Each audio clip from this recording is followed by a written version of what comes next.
Hi, I'm Jenna. My life, pretty much like my coding, was streamlined, efficient, logical. I worked as a website developer for a big IT corporation.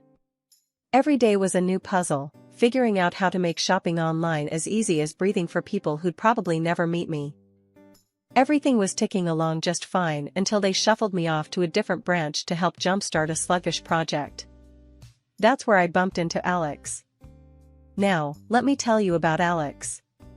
He was like a whirlwind, always buzzing around, full of ideas, and always ready to grab everyone's attention in the room. I remember the first time we really talked.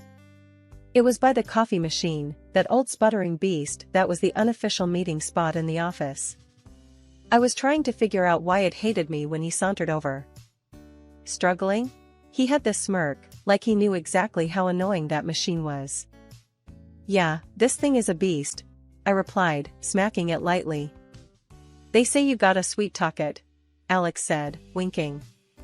He picked up the sugar packets, shaking them like he was about to perform a magic trick. Or bribe it. Finally, coffee machine hissed and sputtered out my much-needed coffee. We laughed, and that's how it started.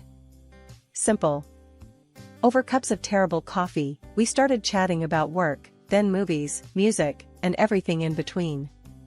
Alex wasn't just talk, though. The guy had ambition that could light up a city. He was in software development, always juggling half a dozen projects, each more complex than the last. A few weeks in, he asked me out. Not in a sweet, shy way. Oh no, Alex wasn't about that. So, Jenna, when are you gonna let me take you out? I promise an evening not as bitter as this office coffee, he'd thrown down, grinning over his mug. Dating him was a whirlwind. He was passionate, always pushing boundaries, making plans. We hit off so well that when it was time for me to head back to my old department, the thought of not seeing him every day was a downer. But we made it work. Long calls, weekend visits, and constant messaging filled the gaps until he proposed a year later. It was as direct as our first date invite. I laughed, cried a bit, and said yes. Soon, I met Alex's mother, Judith, a warm and inviting woman who welcomed me with open arms. Our connection was instant, bonded over Sunday dinners and shared stories of Alex as a cheeky child. The wedding was modest but beautiful, held in a small garden with our closest friends and family. It was perfect, filled with laughter, good food, and dancing under string lights. After our wedding, Alex moved into my apartment. It felt like the start of something wonderful, with every evening a chance to dream together. Life with Alex was never dull. We'd spend our weekdays buried in work, me at my corporation, and him at his buzzing tech startup. When the weekend rolled around, we'd switch off our work modes. Sometimes, we'd just kick back at home, or we'd head over to his mom's place. It was on one of those lazy Sunday afternoons at Judith's, when Alex first brought up his big idea. We were lounging in her sunlit living room, Judith fussing around with some tea and cookies. Mom, Jenna, I've been thinking, Alex began, his eyes lighting up the way they did when he was onto something big. What if we started our own thing? A platform for manufacturers to sell their products directly to customers. I remember looking over at Judith, who just shrugged as if to say, "He's your husband, you deal with it." Alex, that sounds huge, I said, trying to keep my voice light. But starting something like that from scratch? It's a lot of money, a lot of risk. But think about the potential, Jen. We could build something amazing, all our own, he pressed, his enthusiasm bubbling over. I loved his passion, really, I did.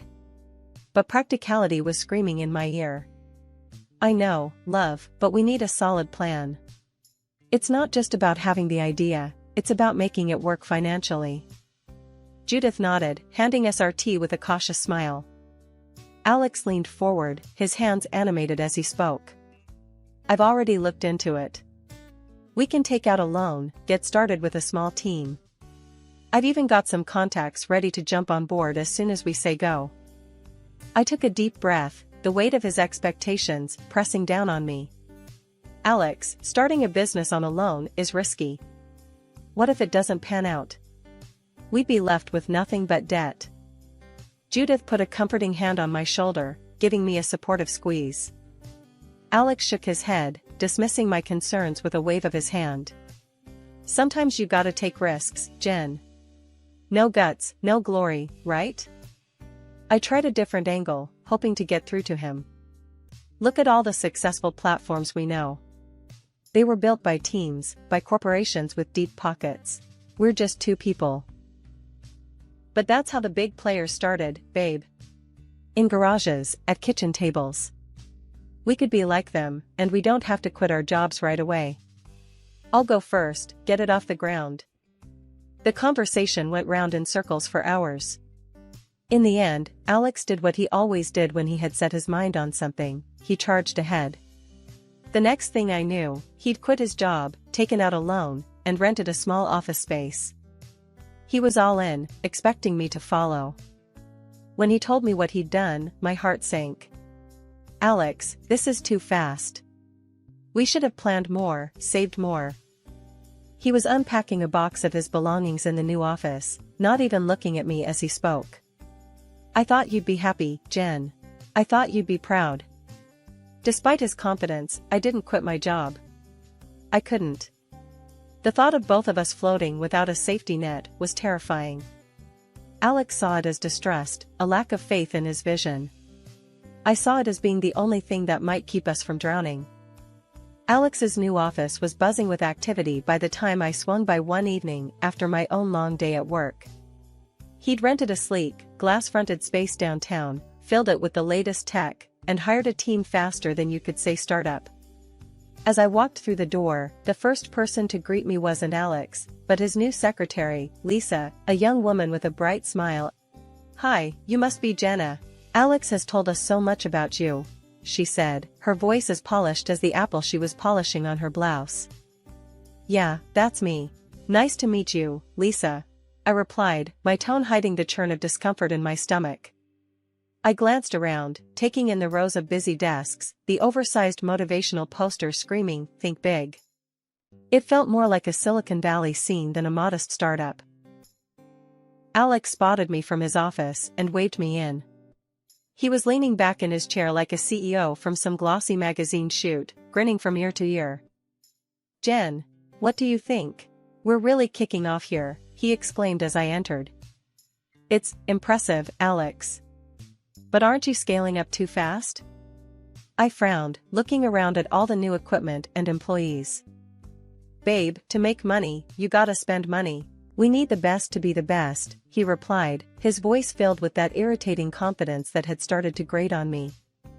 "But hiring so many people so quickly, the fancy office, the tech, how are we covering this?" I pressed, trying to keep my voice steady.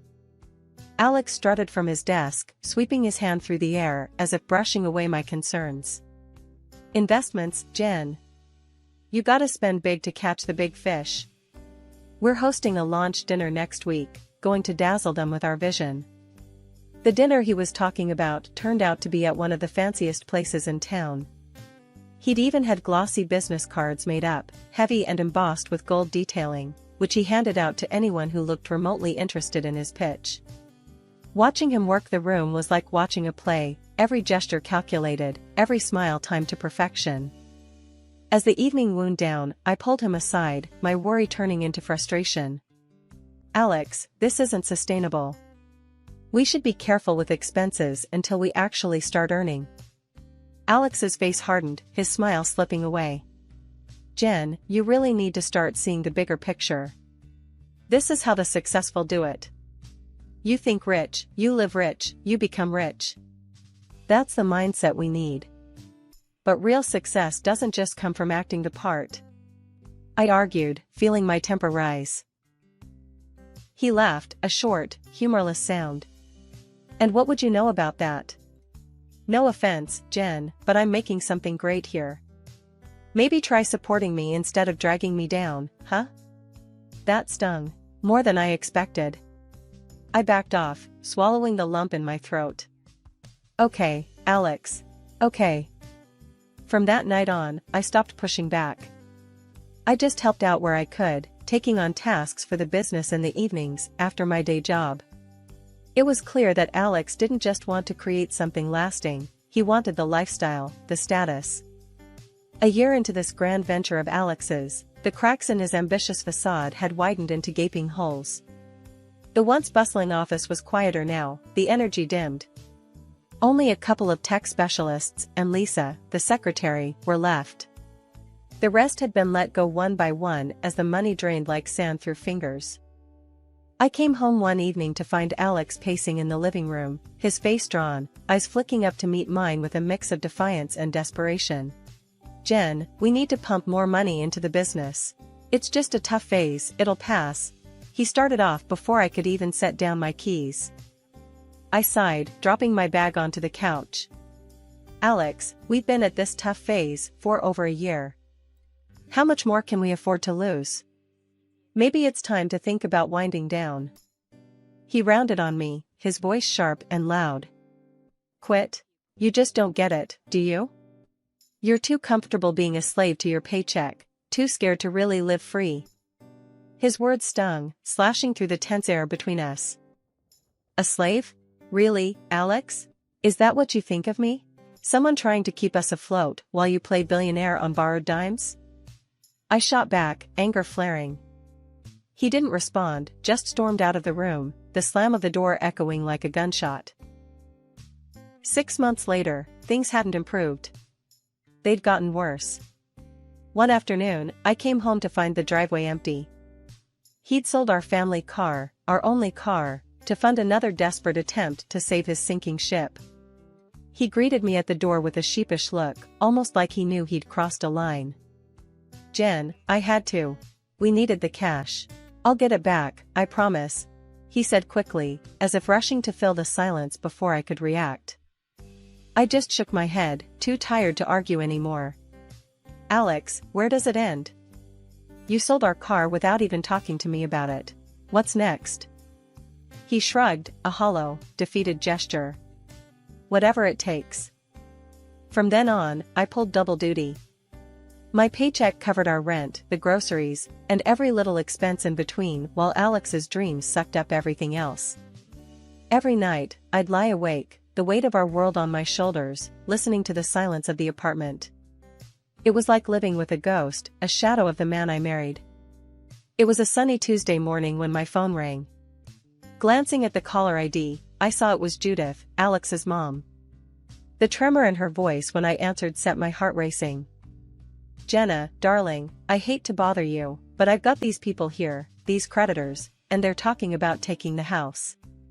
They say Alex put it up as collateral." "What's going on?" I froze, the phone nearly slipping from my grasp. "What? No, that can't be right, Judith. Let me handle this. I'll call you back soon." I hung up, my mind spinning. Alex had promised no more risks after the car incident. I waited all day for him to come home, rehearsing what I would say, how I would stay calm. But when he walked through the door, looking tired and disheveled, all my plans fell apart. "Alex, did you mortgage your mom's house for a loan?" I blurted out, unable to contain my anxiety. He tossed his keys on the table, avoiding my gaze. "Yeah, I did. We needed the cash flow to keep the business alive. It's going to pay off, Jen, you'll see." "How could you gamble with your mom's home?" I exclaimed, feeling my temper rise as my voice cracked with emotion. "It's not a big deal, Jen. This is how business works. You invest big, you win big.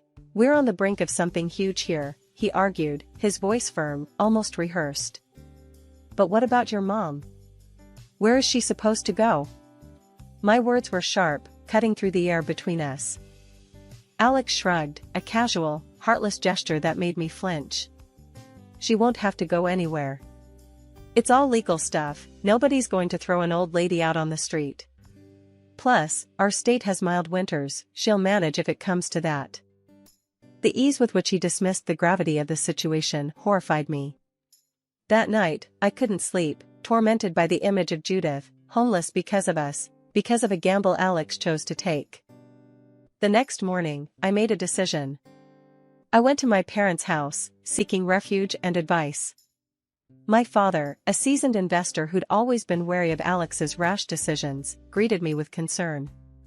"Jenna, what's wrong? You look troubled," he said, guiding me to the living room. I took a deep breath, steadying myself. "Dad, I need to borrow some money to pay off the loan on Judith's house. Alex put it up as collateral without telling anyone, and now it's at risk." There was a pause, then a heavy sigh. "Jenna, I'll help because it's Judith, but you need to think hard about your marriage. Is this the life you want?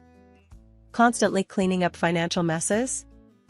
As I lay in bed at my parents' house that night, the reality of my father's words echoed in my mind. Alex had crossed a line, involving his own mother in his reckless schemes, showing a side of him I could hardly recognize. 3 days later, I returned home, my mind a chaotic mix of relief and unresolved tension. However, as I tried my key in the lock, it wouldn't turn. Confused and frustrated, I jiggled the key harder, thinking the lock was jammed. Nothing worked. With a sinking feeling, I dialed Alex's number, but it went straight to voicemail. With nowhere else to go, I headed to Judith's house, hoping to at least bring her some good news. I arrived at Judith's to find her pruning her rose bushes, the sun setting softly behind her. "Jenna, what a surprise, dear.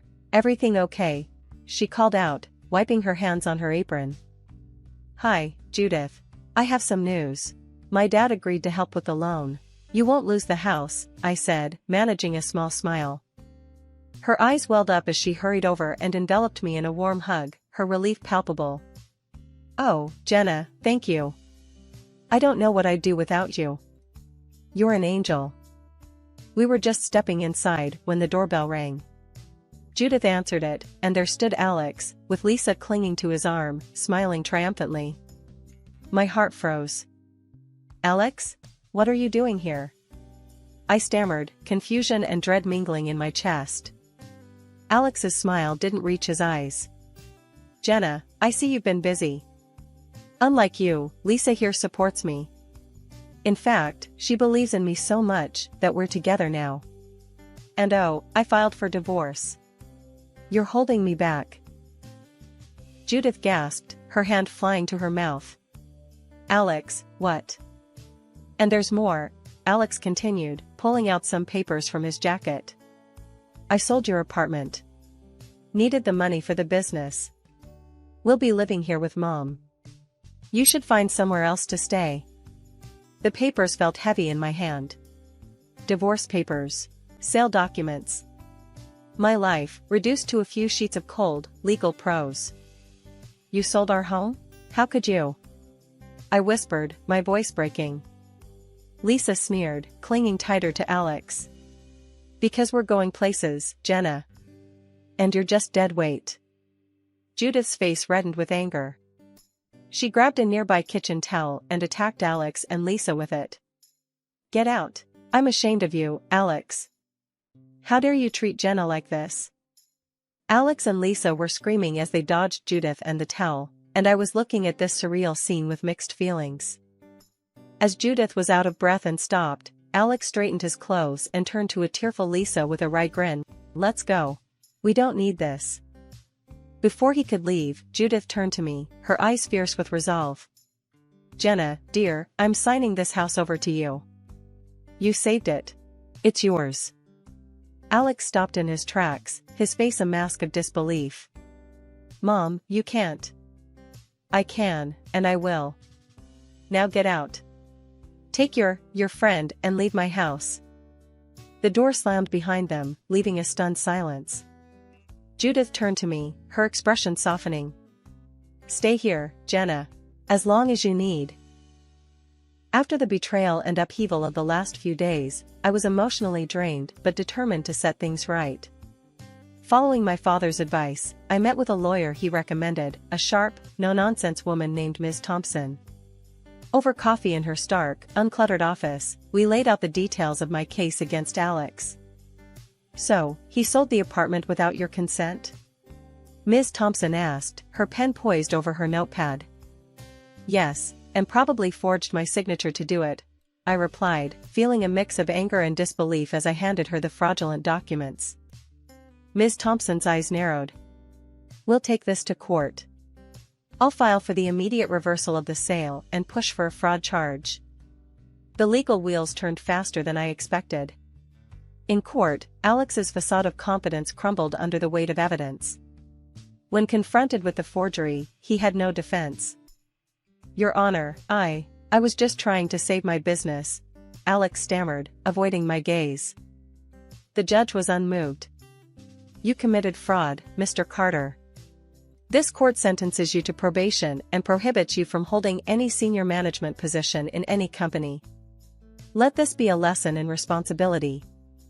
Meanwhile, Judith, with Ms. Thompson's help, proved that Alex had taken the loan against her house without her knowledge or consent.